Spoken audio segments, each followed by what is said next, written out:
Sound check. 1, 2, sound.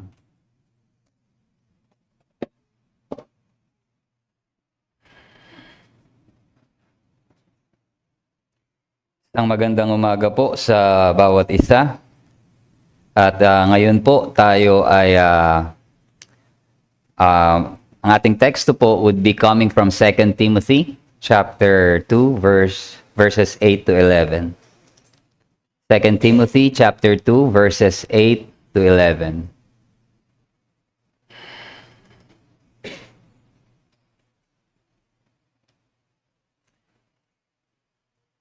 Ganito po ang sinasabi.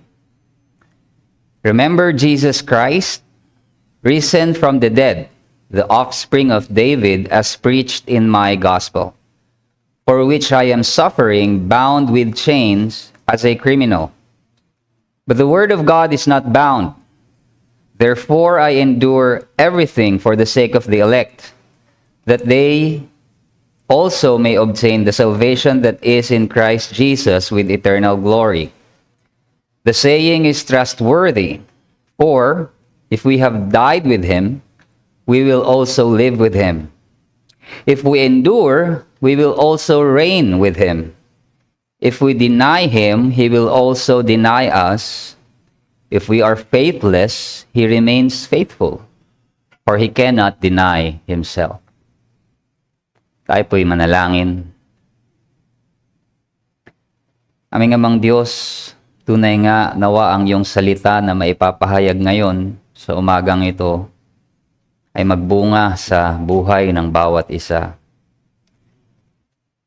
May we truly learn, O Lord, to keep looking at the cross, remembering Christ our Lord, and anticipating His return. And as we start this new year, Panginoon, tunay nga, Panginoon, naway tumingin kami sa hinaharap with the anticipation of the graces na magmumula sa iyo. At ganun din naman, muling tumingin, Panginoon, sa iyong mga pagpapala sa nakaraan bilang patunay ng iyong katapatan. Salamat, O Diyos, ito po ang aming dalangin. Amen. Happy New Year po sa bawat isa. Now, if you know how to drive, either it's a car or motorsiklo, two things na kinakailangan at mahalaga is that you need to focus forward, but at the same time, kailangan aware ka din sa nasa likuran mo. So mayroong rear view mirror and side mirror. So from time to time, you have to check those para ma-avoid yung mga collision na pwedeng mangyari, mga banggaan, aksidente. There was one time na after ko sa isang masikip na parking, lumabas ako at dumiretso akong umalis. Hindi ko alam, siguro may nagtupi nung aking side mirror dahil nga masikip yung parking, at habang umaandar na ako, pagtingin ko sa side mirror ko, ay wala akong makita. So I have to park because hindi ako komportable. It's dangerous na wala kang idea kung ano yung nasa side mo, sa likod mo. And there was also one time that I was going to LB, Los Baños, to pick up my wife, and sobrang lakas ng buhos ng ulan. So yung wiper ko ay nakatodo, at habang nananakbo ako doon, tumalsik yung wiper ko sa sobrang lakas ng ulan, and nawalan ako ng wiper, yung isang side do sa driver side, yung isa meron. So nagda-drive ako nakaganon. And that's hard. Sabi ko, hirap nito.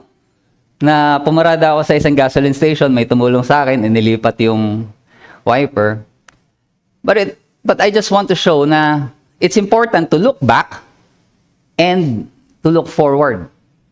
And ngayon, we are somehow in that position sa taon na ito, sa simula ng taon na ito. Now, we are looking back. Last week, tinignan din natin yun, yung kahalagahan ng pagtingin sa nakaraan, magpasalamat. And yeah, that's important to remember past graces and at the same time looking forward. May anticipation dun sa hinaharap. And actually, that is the rhythm of Christian life. We look back to the cross, the resurrection of Jesus, yun yung rear view mirror natin. But at the same times, we are also anticipating dun sa future na muling pagbalik ng Panginoon, His return and His reign. And that, both yung ating pagtingin sa nakaraan and pagtingin sa hinaharap, keeps us safe at the present. It what keeps us enduring at the present. And ito yung rhythm ng text natin ngayong umagang ito, yung binasa natin kay Timothy. Ito po yung message natin. Believers live by remembering Christ and anticipating His glory. Believers live by remembering Christ and anticipating His glory. Ito pong sulat na ito ni Apostle Paul, itong 2 Timothy. Itong sulat na ito kay Timoteo is actually si Timothy yung spiritual son ni Apostle Paul sa ministeryo. At this point in time, itong si Paul ay kinakaharap na niya yung malapit na siyang i-execute. Malapit na siyang bitayin. So when he was writing this letter, like any other farewell letter, ito ay merong urgency, ito ay may deep affection. And one of the reason na isinulat ito ni Pablo kay Timothy is to encourage him dun sa mga maaaring pagsubok na pagdaanan niya. Hardship that he has to endure. At paano ito ginawa ni Paul? Paano niya in-encourage si Timothy? And he does it by exhorting him na remember Jesus Christ and look towards the final glory. Kaya ito yung titignan natin. Dito natin nahatiin yung point natin for this sermon this morning. Remember Christ's resurrection and anticipate the future glory with Christ. So tignan po muna natin yung una. Remember Christ's resurrection. Ang sabi sa verse 8, remember Jesus Christ, risen from the dead, the offspring of David, as preached in my gospel. Remember Jesus Christ. Well, hindi natatakot si Pablo na malimutan ni Timothy literally ang Panginoong Jesucristo, His person and His work. Rather, ito ay panawagan kay Timothy na maging mindful sa mga katotohanan ng Ebanghelyo na nakasentro sa Panginoong Jesucristo. Centered upon Jesus Christ, remembering Jesus Christ. And sino itong Jesus Christ na tinutukoy na ito ni Paul? Sabi dito, risen from the dead, the offspring of David. The risen Messiah, the King. At itong utos na ito, to remember Jesus Christ, ito yung kaparaanan so that this young pastor, si Timothy, will be strengthened sa kanyang mga maaaring kailanganing i-endure as suffering. So, tatlong bagay ang titignan natin dito sa sinabing ito, sa sentence na ito. Una, Jesus resurrected. Remember Jesus Christ, risen from the dead. Yung risen na ginamit dito, yung tense nito is perfect tense dun sa original language. Ang ibig sabihin nun, nangyari na, itong perfect tense na ito, nangyari na siya in the past, pero yung effect, yung result nito, continues hanggang present. So, hindi lang siya isang bagay na nangyari na noon, tapos na. Ito ay nangyari na noon, pero nagpapatuloy pa rin yung epekto. Why? Because Jesus was at that very moment, at this very moment, ay nakaupo sa kanan ng Ama. At nagpapatuloy siyang maghari. Why? Because He is the offspring of David. Remember Jesus Christ, risen from the dead, the offspring of David. Jesus resurrected, and also Jesus is King. The seed of David, the offspring of David. Ibig sabihin, pinapaalala somehow ni Paul dito nung sinabi niya that this Jesus is the offspring of David, is that siya ay hari. Nag-hari siya at this very moment. He is the king of the universe. Bakit? Ano ba yung significance ng offspring of David? Pag bumalik tayo dun sa pangako kay David sa Davidic covenant, ang pangako kasi sa kanya sa 2 Samuel 7:12-13, ang sabi dito, pakinggan niyo po, when your days are fulfilled, ang sinasabihan dito ay si David, and you lie down with your fathers, I will raise up your offspring after you who shall come from your body, and I will establish his kingdom. At anong klaseng kingdom ito? He shall build a house for my name, and I will establish the throne of his kingdom forever. It is an eternal kingdom. So, parang pag binasa natin, parang ang simple lang, ano? Na, remember, Jesus Christ, risen from the dead, the offspring of David, pero ito yung nakapaloob dito. Ipinapaalala sa atin na itong offspring of David na ito will have a kingdom that will rule forever. That means, Jesus, the risen Messiah, and the reigning King, as preached in my gospel. Kung paano siyang itinuro ni Paul. So, Jesus resurrected, Jesus is King, and Jesus is truly taught. Kung paano siyang itinuro.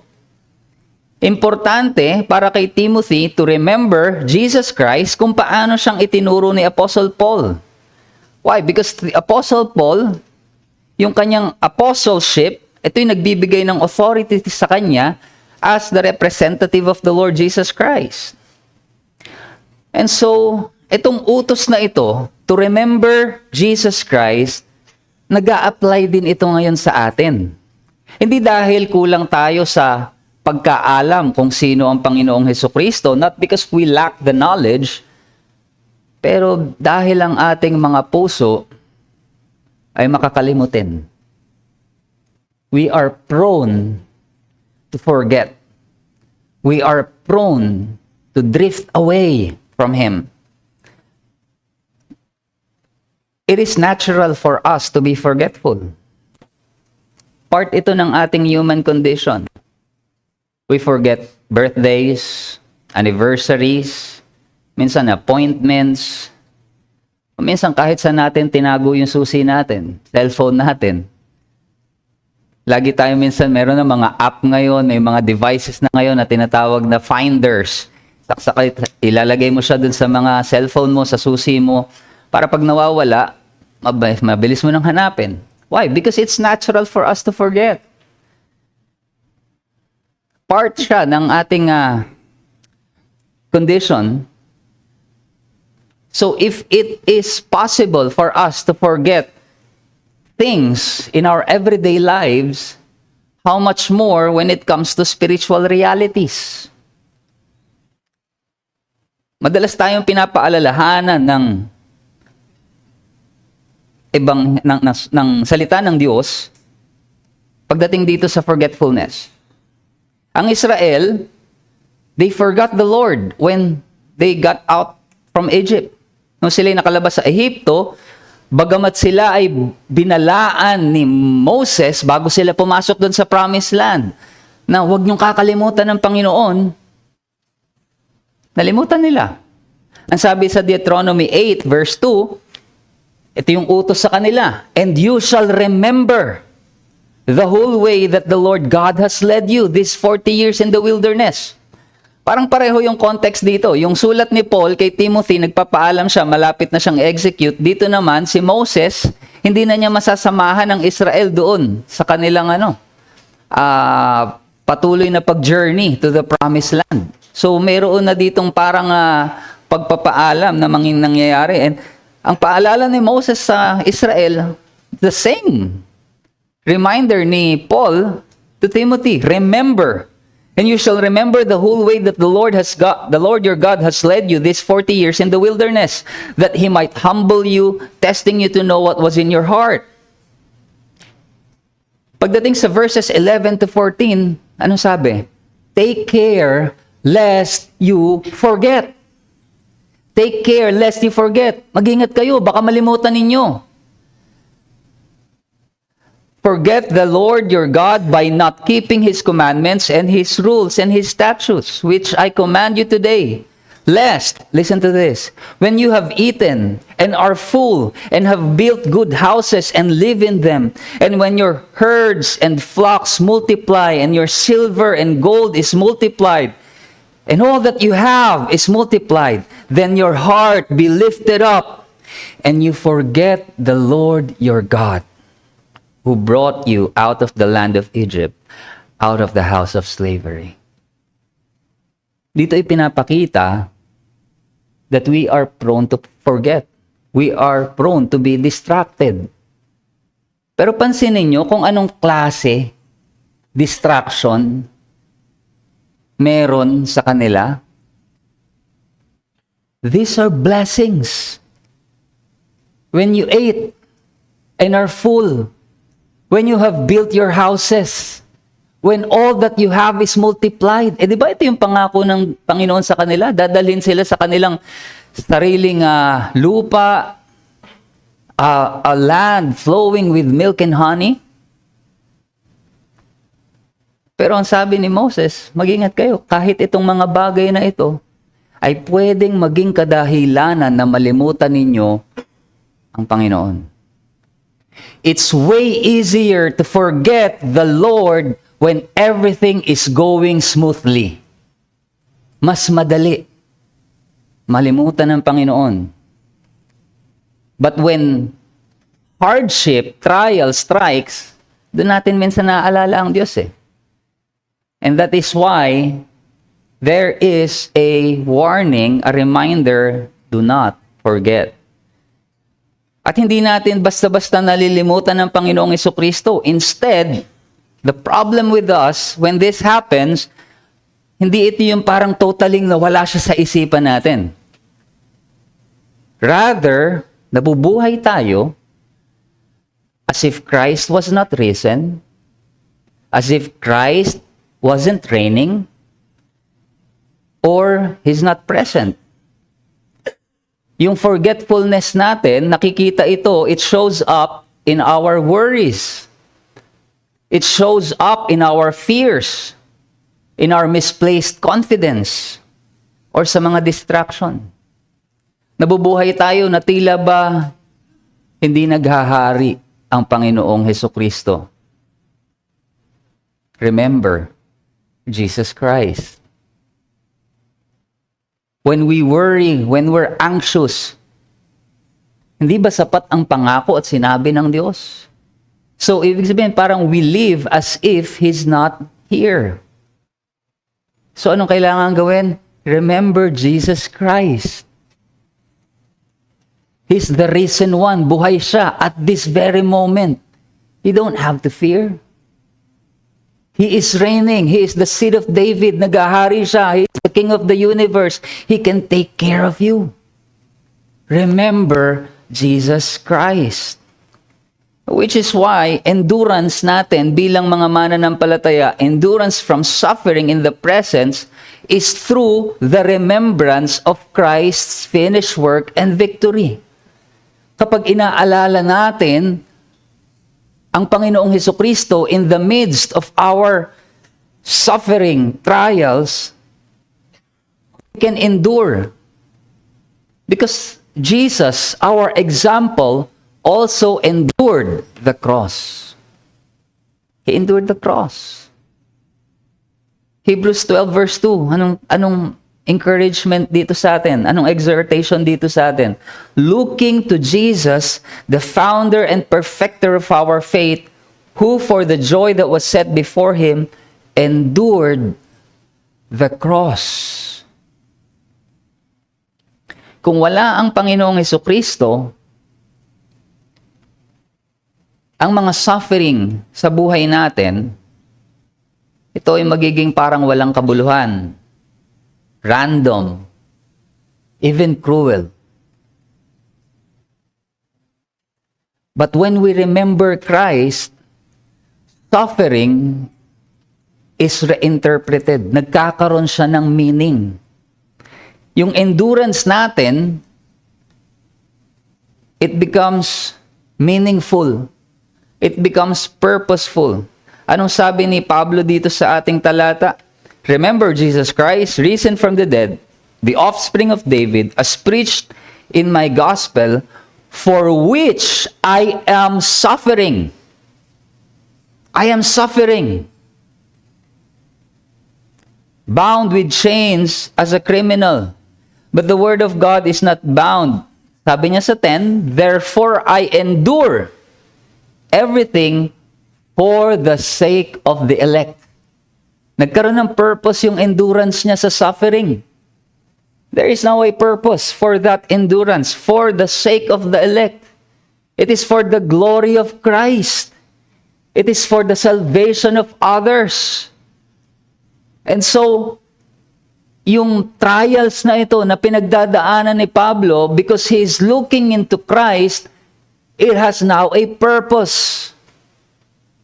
And it is the same with us. Kapag dumating sa atin ang sakit, loss, even hardship, and we endure, it becomes a testimony of hope. Nagiging itong patotoo na mayroong pag-asa sa ating mga puso. Our endurance from trials and suffering, nagiging siyang evangelistic.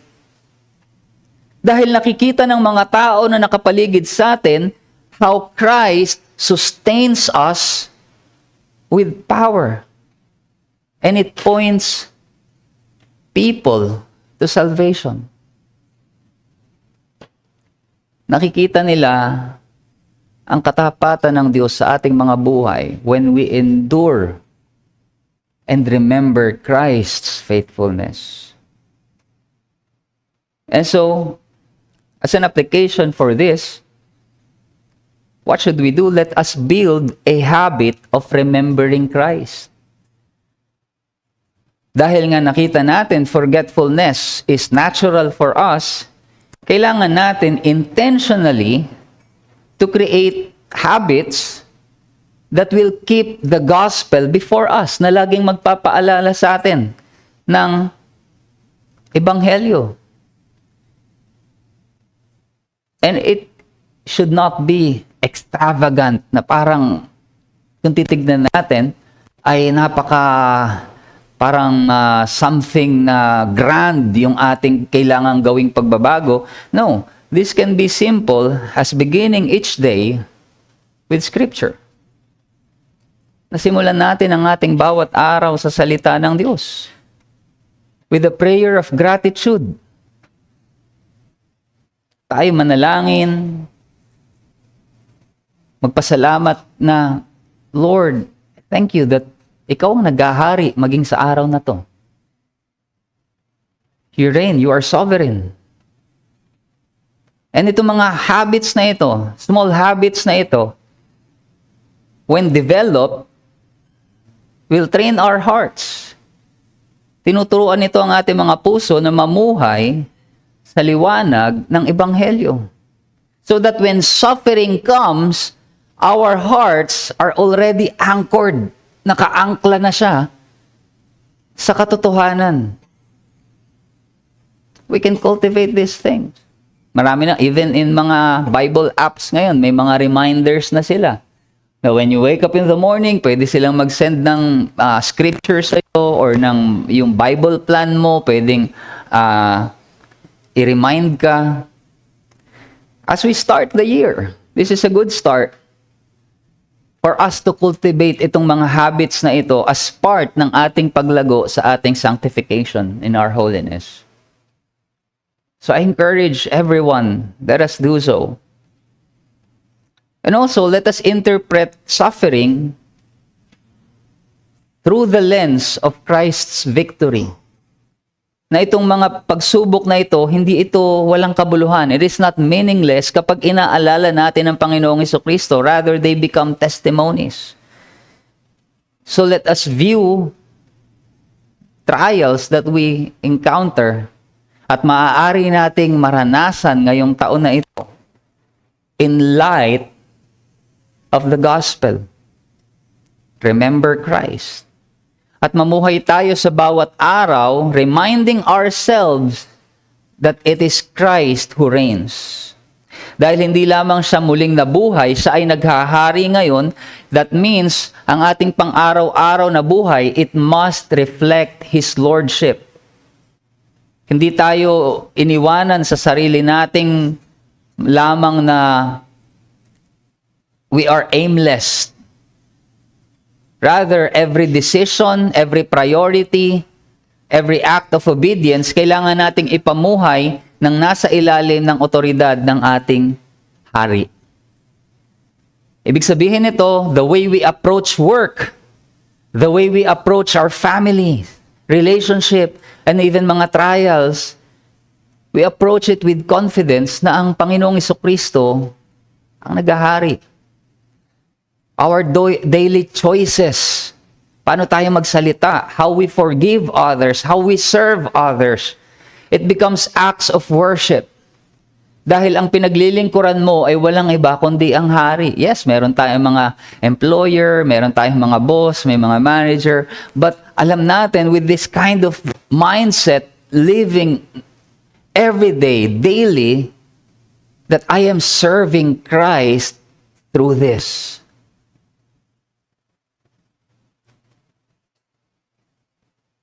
Because Christ is risen, He is reigning. Remember Christ, risen from the dead, seed of David, as preached in the gospel. Remember. But also, anticipate future glory with Christ. This is the second half. We look back, we remember, but we also look at the future. Itong mga talatang ito, Paul, makikita natin, ina-anticipate niya yung hinaharap na kaluwalhatian kasama si Kristo. Well, looking back on the cross, being united with Him in His death, mayroong confidence na mayroong resurrection hope, may future glory, may final judgment, at mayroong hindi nagbabagong pangako para sa hinaharap. Ang sabi sa verse 11, the saying is trustworthy. For if we have died with Him, we will also live with Him. Now, sabi dito, the saying is trustworthy. Itong part na to, kung titignan nyo sa mga Bible nyo, para siyang naka-quote. Well, scholars saying na ito daw ay maaaring lumang hymn or lumang creed ng early church. Kaya sabi, the saying is trustworthy. If we have died with Him, now, yung iba, nasabi nila, ito yung mga namatay ng martir. If we have died with Him. Pero ang sinasabi rito ni Pablo is actually talking about the believer's union with Christ. Yung pakikipag-isa ng isang mananampalataya kay Kristo.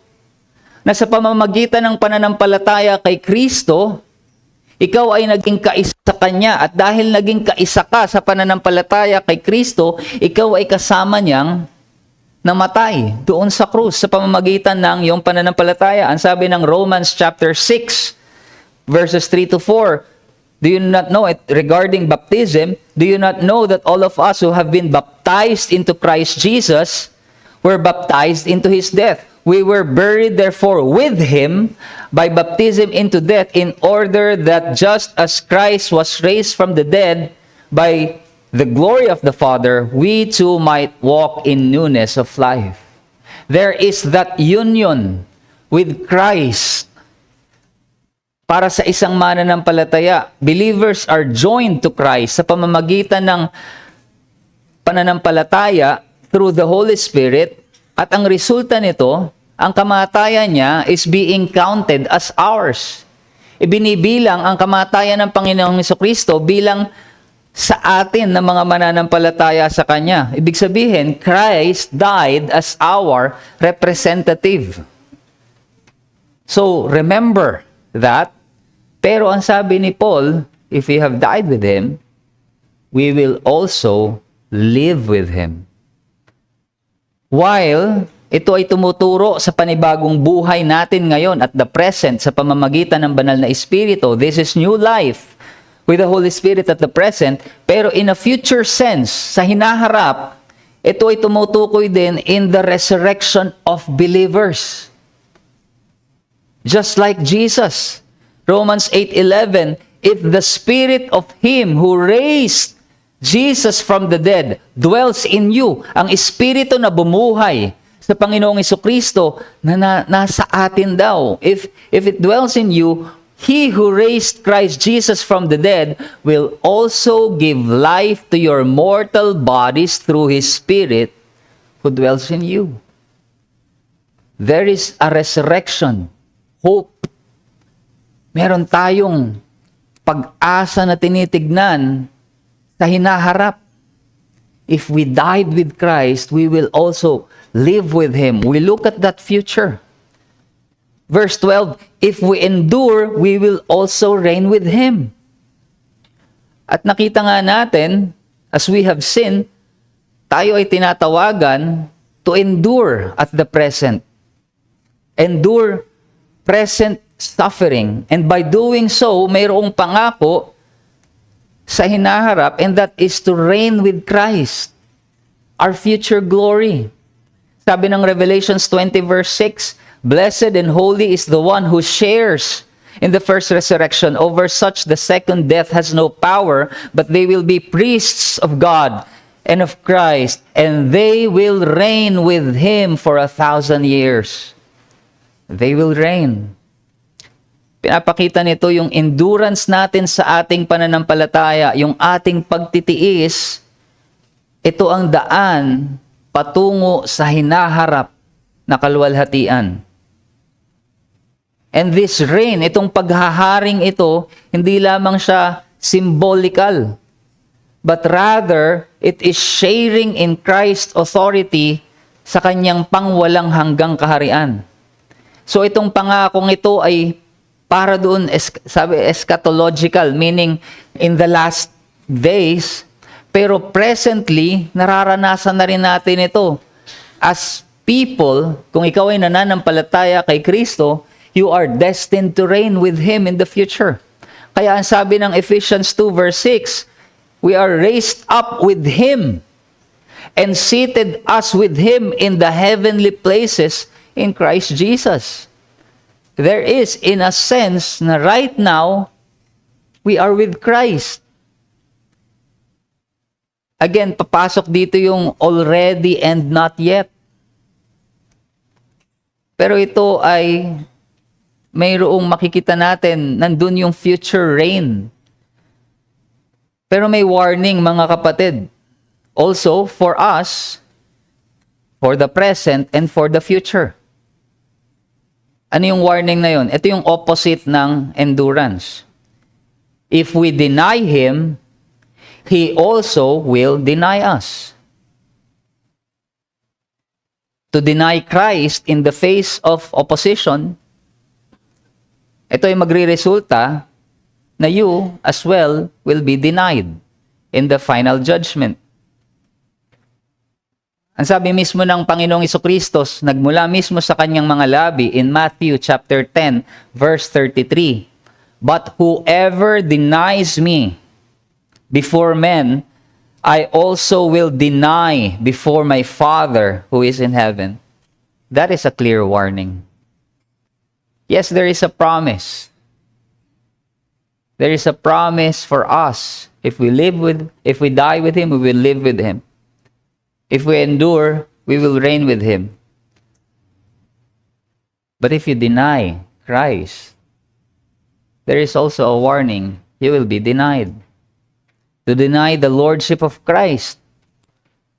Dinideny mo hanggang ngayon ang pagkapanginoon ng Panginoong Jesucristo. You will be denied in the final judgment. There's no other way.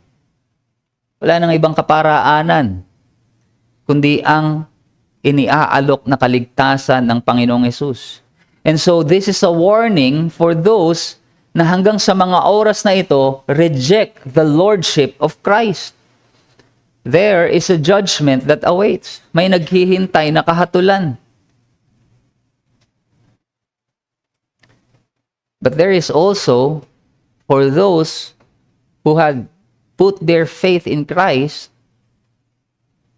an unchanging promise for the future. 2 Timothy 2:13, if we are faithless, He remains faithful, for He cannot deny Himself. Ito pong faithlessness na tinutukoy dito, or unfaithfulness, this is temporary unfaithfulness ng mga mananampalataya. That kind of unfaithfulness where one can be renewed into repentance. Kailangan natin maging totoo sa ating mga sarili na sa pamamagitan lamang ng sustaining grace ng Diyos, kaya tayo nananatiling tapat din sa Kanya. Ang Kanyang kamay yung nag-a-uphold sa atin. It is His hand that sustains us. Kagaya ng isang toddler na parang nagsisimula pa lang tumayo, na hinahawakan at inaalalayan sa braso para nakatindig siya. That's what we are. The reason why nakakatindig tayo is because of that, the Father's hand that keeps us. Na kapag inalis yung kamay na yon, we fall. That's the picture. Hindi tayo pwedeng magyabang. Dahil kung wala ang biyaya ng Diyos, we cannot keep ourselves. We will be falling away from Him. And this speaks to our daily reality. Bilang mga mananampalataya, we stumble, nagkukulang tayo, bumabagsak tayo. At worse, at times, ang ating mga puso nanlalamig sa Panginoon. Pero pag dumarating yung mga seasons of coldness, itong mga seasons of unfaithfulness sa atin, God does not abandon His people. His faithfulness sustains us even up to this moment. Yung faithfulness ng Diyos dito sa talata na tinitignan natin, it refers dun sa willingness niya not to give up His people even though yung ating faithfulness or holiness is not consistent as it should be. God is faithful even when His people are not. And nakita na natin yan in the history sa Biblia, sa bayan ng Israel, or in our own experiences. Can we say that we have been consistent kahit itong week na nagdaan na lang in our faithfulness sa Diyos? Can we truly say that with all our hearts, that I am consistent? No. Let's be honest. Pero bawat umaga, God's faithfulness abounds. That when you return to Him, He accepts you. Despite the failures, despite the lack, it's like the promise ng Panginoong Jesucristo that whoever comes to me, I will never, ever drive away. Kaya natin yun panghawakan. And we run back to the Father over and over again. We keep running back, kagaya ng prodigal son, pabalik-balik sa Ama. And every time we do so, we are embraced because of Christ. So, this gives us confidence to repent quickly. Kapag nakita natin ang ating sarili na nagkakasala, there is confidence na magsisi agad.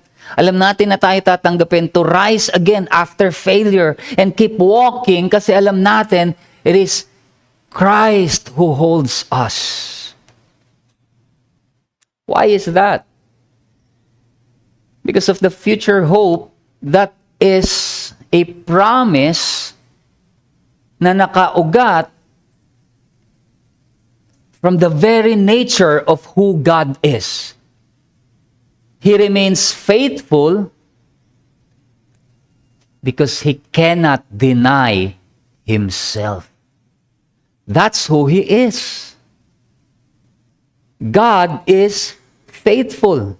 It is rooted in His very nature. He cannot change. Ibig sabihin, lahat ng pangako patungkol sa buhay na walang hanggan, resurrection, even this reigning with Christ, all of these promises are secure. Kahit pa nanghihina ang ating pananampalataya, His promise, His covenant stands firm. Which is why we can look forward, we can endure suffering with hope, sapagkat alam natin ang ating hinaharap, our future glory is guaranteed, hindi dahil sa perfect consistency ni Jonathan Santa Rita, no, because of the perfect constancy of who Jesus is, because He does not change. God is constant. And because of that, I can be confident, we can be confident, not because of who we are, not because of what we are or yung ating consistency in our performance, but because of Him who never changes. Because of Him who will remain the same.